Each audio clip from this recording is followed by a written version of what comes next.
Hello everyone, welcome to my channel, The Tarot Version. කොහොමද ඔයාලට මම හිතනවා ඔයාලා හොඳින් ඇති කියලා. ඉතින් මම අද ඔයාලට අරගෙන ආවේ ඔයාගේ විවාහ සහකරු මොන වගේද කියන රීඩින් එක. ඉතින් බලන්න මම අද ඔයාලට සයින් 10ක් කියනවා. මේ සයින් 10න් ඔයාලට කීයක් ගැලපෙනවද කියලා. මේ සයින් 10න් එකක් හරි ඇකියුරේට් වුණොත් ඔයාට ඉදිරියට රීඩින් එක බලන්න පුළුවන්. ඉතින් වීඩියෝ එකට යන්න කලින් මතක් කරනවා මාව සබ්ස්ක්‍රයිබ් කරලා නැත්නම් අනිවාර්යයෙන්ම සබ්ස්ක්‍රයිබ් කරන්න කියලා. පළවෙනි සයින් එක තමයි ඔයා අද දවස ඇතුළතදී සුදු පාට සමනලයක්ව දක්වන මේ රීඩින් එක ඔයාට ඇකියුරේට් වෙනවා. දෙවැනි සයින් එක තමයි ඔයා අද දවස ඇතුළතදී අසරණ සතෙක්ට බල්ලෙක්ට පුසෙක්ට වෙන්න පුළුවන්. කොහොම හරි සතෙක්ට ඔයා කැම ටිකක් දුන්නා නම් ඔයාට මේ රීඩින් එක දිගටම බලන්න පුළුවන්. තුන්වෙනි සයින් එක තමයි ඔයා අද දවසේ පැය 24 ඇතුළත ඒන්ජල් නම්බර් 11 දැක්කනම් ඔයාට මේ රීඩින් එක ඇකියුරේට් වෙනවා. හතරවෙනි සයින් එක තමයි ඔයා දැන් ඇඳන් ඉන්න ඇඳුමේ නිල් පාට නැත්නම් සුදු පාට පොඩ්ඩක් හරි තියෙනවා නම් ඔයාට මේ රීඩින් එක බලන්න පුළුවන්. පස්වෙනි සයින් එක තමයි ඔයා දැන් ඉන්න තැනට වාහනවල සද්ද, කුරුල්ල කෑ ගහන සද්ද ඇහෙනවා නම් ඔයාට අනිවාර්යෙන් මේ රීඩින් එක බලන්න පුළුවන්. හයවෙනි සයින් එක තමයි ඔයා දැක්කනම් ලිලි මල් පොකුරක් ඔයාගේ ෆෝන් එකකින් වෙන්න පුළුවන්.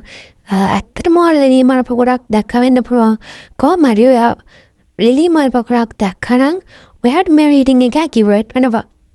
හත්වෙනි සයින් එක විදියට ඔයා දැනට උගුරේ අමාරුවකින් පෙළෙනවා නම් ඔයාට මේ රීඩින් එක බලන්න පුළුවන්.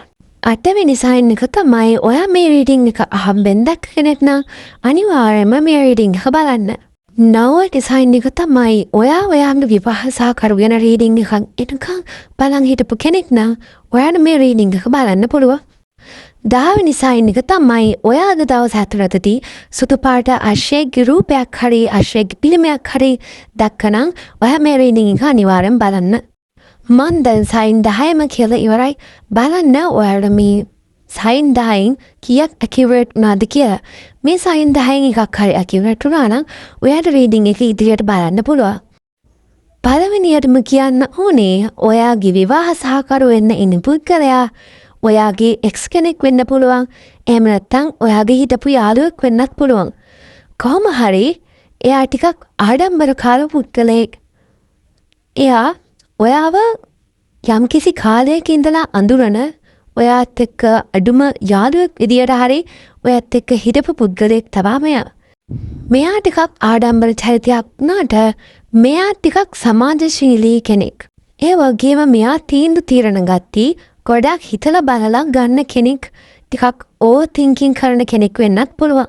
මොනවා වුණත් ඔයා ගෑනු කෙනෙක් වෙන්නත් පුළුවන්, ඔයා පිරිමි කෙනෙක් වෙන්නත් පුළුවන්. කොහොම වුණත් ඔයාගේ විවාහ සහකරු හෝ සහකාරිය ඇත්තටම ගොඩක් ආකර්ෂණීය පුද්ගලයෙක්. මෙයාට ගොඩක් ආකර්ෂණීය පෙනුමක් තියෙනවා. ඒ වගේම ඔයාගේ විවාහ සහකරු හෝ සහකාරිය මේ අවස්ථාවේදී යම්කිසි පීඩනයකින් ඉන්නවා. ඒ වගේම එයා මේ වෙනකොට ඉදිරියට යමින් ඉන්නේ.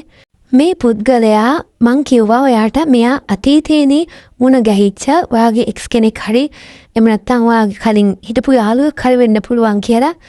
මේ වෙනකොට ඔයාලා කතා කරන්නේ නැහැ. no contact situation එකක් තියෙන්නත් පුළුවන්. එහෙම නැත්නම් මේ පුද්ගලයාව වැඩි හම්බෙන්නේ නැති වෙන්න පුළුවන්.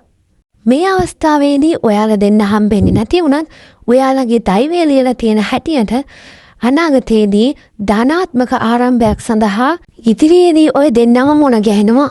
ඔයාලා විවාහ සහකරුට පහුගිය ටිකේ ගොඩාක් ප්‍රශ්න ඇවිල්ලා තියෙනවා. ඉතින් එයා දැන් ඒවට මුණ දීලා දැන් ඒ ප්‍රශ්න වලින් එළියට ඇවිල්ලා නිදහස් වෙන ගමන් තමයි දැන් ඉන්නේ.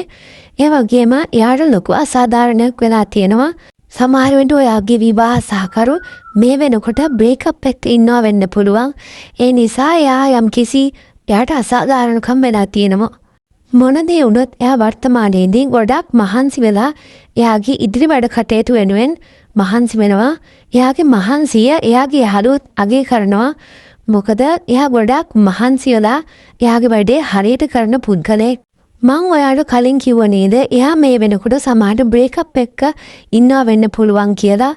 මට දැන් ඇවිල්ලා තියෙන පණිවිඩය හැටියට ඔව් එයා බ්‍රේක්අප් එකකින් කාලෙක ඉඳලා පීඩා විඳලා තියෙනවා. මේක ටොක්සික් කනෙක්ෂන් එකක්.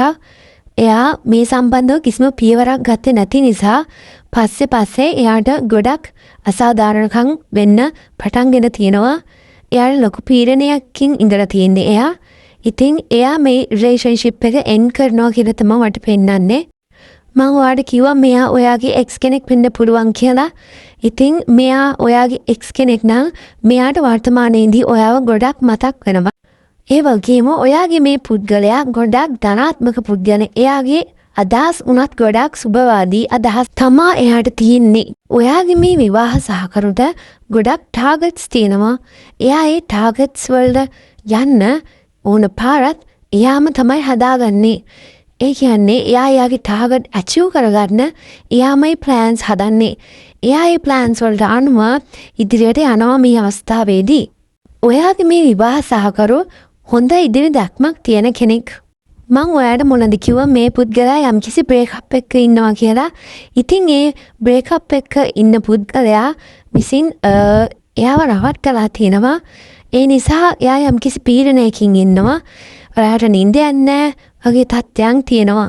ඉතින් එයා ඒ නිසා ඒකට පියවරක් ගන්න බැරි වෙච්ච එක ගැන එයා මේ වෙලාවේ දුක් වෙනවා. සහ එයා ඔයාගේ එක්ස් කෙනෙක් නම් එයා ඔයාව රවට්ටලා නම් ගියේ. එයා ඒ ගැන දුක් වෙනවා. ඔයාගේ විවාහ සහකරු යම්කිසි පීඩනයක ඉන්නවා කියලා මම කිව්වනේ. ඉතින් එයා ඒ ප්‍රශ්න දෙකකින් මොකක්ද හරි මාර්ගය කියලා හොයාගන්න බැරුව ඉන්න වර්තමානයේදී මෙයා මේ ප්‍රශ්නේ ඉක්මනින්ම විසඳ ගන්නවා. මේ සම්බන්ධය ඉක්මනින්ම නතර වෙනවා. ඒ කියන්නේ අර කලින් තිබ්බ බ්‍රේක්අප් එක ඉක්මනින්ම අවසන් වෙනවා. තවදුරටත් බැලුවොත් මේ පුද්ගලයා ඔයාගේ ජීවිතයට සතුට වාසනාව අරගෙන යන පුද්ගලයෙක්. මං කලින් වතාවක් කිව්වා වගේම මේ පුද්ගලයා පෙනුමෙන් ගොඩක් ආකර්ශනීය පුද්ගලයෙක්. ඒ වගේම සමහරට මේ පුද්ගලයා ටිකක් අර අහිංසක පුද්ගලයෙක් වෙන්නත් පුළුවන්. මේ පුද්ගලයාගේ කලින් සම්බන්ධතාවයේ අවසන් වුණාට පස්සේ මේ පුද්ගලයා ඔයාගෙන් කැමැත්ත අහන්න වැඩි ඉඩක් තියෙනවා. මොකද මේ පුද්ගලයා ඔයාගේ ජීවිතයට ආවොත් ඔයාට මේ පුද්ගලයාත් එක්ක සතුටින් සාමයෙන් ඉන්න පුළුවන් වටපිටාවක් හැදෙනවා. ඒ වගේම මේ පුද්ගලයා යම්කිසි ධනවත් සාර්ථක කෙනෙක්. මෙයා ඔයාගේ එක්ස් කෙනෙක් නම් මෙයා ඔයත් එක්ක නැවත සම්බන්ධ වෙන්න තියෙන ඉඩකඩ වැඩි. ඒ වගේම මෙයා ඔයාගේ එක්ස් කෙනෙක් උනත් නැතත් ඔයාට කතා කරන්න ඉඩකඩක් තියෙනවා. මේ පුද්ගලයාගේ ඔයාගේ සම්බන්ධතාවක් ආරම්භ වුණොත් ඔයාට වගේම මේ පුද්ගලයාටත් සාර්ථක විදිහට ජීවත් වෙන්න පුළුවන් වෙනවා. ඉතින් මේක කලෙක්ටිව් රීඩින් එකක්. මේකේ වීමේ නොවීමේ සම්භාවිතාවයක් තියෙනවා. බලන්න මං කිව්ව සයින් 10න් ඔයාට එකක් හරි ගැලපුණාද කියලා. එකක් හරි ගැලපුණා නම් ඔයාට මේ රීඩින් එක ඇකියුරේට් වෙනවා. ඒ වගේම ඔයා මේ රීඩින් එකට කැමති නම් අනිවාර්යෙන්ම ලයික් කරන්න. ඒ වගේම අමතක නොකර ඊළඟට ඕන රීඩින් එක අනිවාර්යෙන්ම මේ වීඩියෝ එකේ කමෙන්ට් එකක් විදිහට දාන්න. මම හිතනවා ඔයාලට අද රීඩින් එක ඇකියුරේට් වෙන්න ඇති කියලා. මාත් ප්‍රාර්ථනා කරනවා ඔයා කැමතිම සහකරු ඔයාගෙම වෙන්න කියලා. ඔයා මාව සබ්ස්ක්‍රයිබ් කරලා නැත්නම් අනිවාර්යෙන්ම සබ්ස්ක්‍රයිබ් කරන්න. එහෙනම් මං අතන ගිහිල්ලා එන්නම්. ඔයාලට සුබ දවසක්.